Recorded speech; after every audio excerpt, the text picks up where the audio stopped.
Budget 2022 में सरकारी कर्मचारियों और पेंशनभोगियों को मिलेंगी ये 3 बड़ी सौगातें। साथ में ही इस राज्य सरकार ने जवानों के लिए किए बड़े ऐलान। जी हाँ दोस्तों, 2 बड़ी महत्वपूर्ण और ताज़ा अपडेट्स लाखों सरकारी कर्मचारियों, पेंशनभोगियों और सैन्य कर्मियों के लिए। तो पहले यहाँ पर चर्चा कर लेते हैं बजट 2022 के बारे में। तो खबरों के अनुसार बजट 2022 में 2.5 लाख रुपए से बढ़ सकती है टैक्स छूट की सीमा। साथ में ही कर्मचारियों और पेंशनभोगियों को मिलने वाले हैं 2 और बड़े तोहफे। जी हाँ दोस्तों, सरकार अगले महीने पेश होने वाले आम बजट में करदाताओं को टैक्स के मोर्चे पर राहत देने वाली है। महामारी की वजह से वर्क फ्रॉम होम कर रहे नौकरी पेशा को टैक्स छूट के साथ कई अन्य लाभ मिलने की भी उम्मीद है। उद्योग जगत का कहना है कि घर से काम करने की वजह से नौकरी पेशा का इंटरनेट, बिजली बिल और फर्नीचर आदि का खर्चा बढ़ गया है। बजट में इसका ध्यान रखा जाना चाहिए। इसी बीच KPMG इंडिया के एक सर्वे में लोगों ने टैक्स छूट की सीमा बढ़ाने की मांग की है। सर्वे में शामिल 64% लोगों का कहना है कि 2022-23 के आम बजट में आयकर छूट की सीमा को 2.5 लाख रुपए से बढ़ाया जाना चाहिए। 36% लोगों का मानना है कि 1 फरवरी 2022 को पेश होने वाले बजट में सरकार आयकर कानून की धारा 80C के तहत कटौती की सीमा को 1.5 लाख रुपए से बढ़ाना चाहिए। तो यहाँ पर जो मांग की जा रही है वो सर्वे के मुताबिक 19% लोगों ने कहा है कि वेतनभोगियों के लिए स्टैंडर्ड डिडक्शन की मौजूदा सीमा को 50,000 रुपये से बढ़ाकर 1 लाख रुपए किया जाना चाहिए। इसके अलावा 16% करदाताओं का कहना है कि बजट में वेतनभोगियों के लिए घर से काम करने की व्यवस्था को ध्यान में रखते हुए कर मुक्त भत्ता अन्य लाभ दिया जाना चाहिए। इसमें इंटरनेट कनेक्शन, फर्नीचर और ईयरफोन के लिए प्रावधान किया जाने की उम्मीद है। तो इस तरीके से ये काफ़ी महत्वपूर्ण खबर निकल कर आ रही है। साथ में जो 80C के तहत मिलने वाली स्टैंडर्ड डिडक्शन की छूट है उसे भी बढ़ाकर कम से कम 3 लाख रुपए किए जाने की मांग यहाँ पर की जा रही है। तो इसके बारे में आपकी राय कमेंट बॉक्स में लिखकर जरूर बताएं कि बजट में केंद्रीय कर्मचारियों और पेंशनभोगियों को कौन कौन से बड़े तोहफे यानी कि राहतें मिलनी चाहिए उसके बारे में।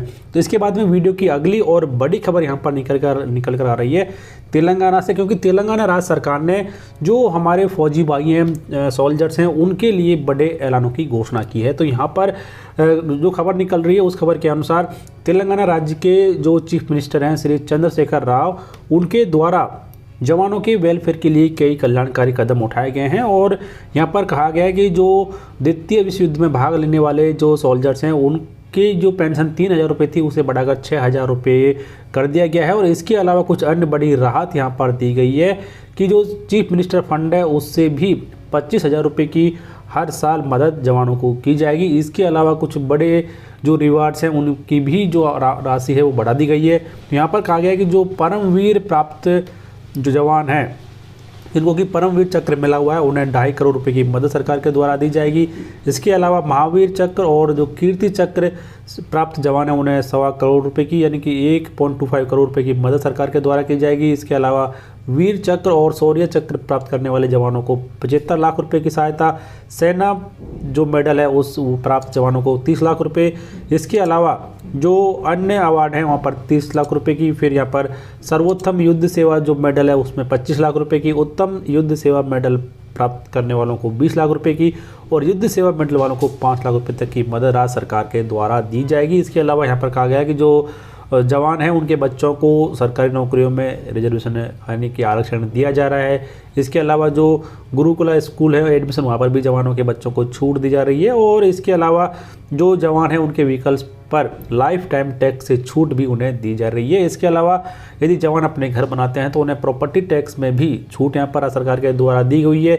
इसके अलावा यदि जो जवान हैं उन्हें के लिए जो 2 बेडरूम हाउस हैं वहाँ पर भी 2% कोटा राज्य सरकार के द्वारा फिक्स किया हुआ है। और जैसे कि पहले आपको बता चुके हैं कि जो द्वितीय विश्व युद्ध में भाग लेने वाले जवान और उनकी जो वाइफ्स हैं उनको अब जो पेंशन है वो 3,000 रुपये से बढ़ाकर 6,000 रुपये राज्य सरकार के द्वारा कर दिया गया है। तो ये कुछ ऐसे वेलफेयर से रिलेटेड कदम हैं जो कि राज्य सरकार के द्वारा जवानों के लिए उठाए गए हैं। तो राज्य सरकार के द्वारा उठाए गए इस कदम के बारे में आपकी राय कमेंट बॉक्स में लिखकर जरूर बताएं।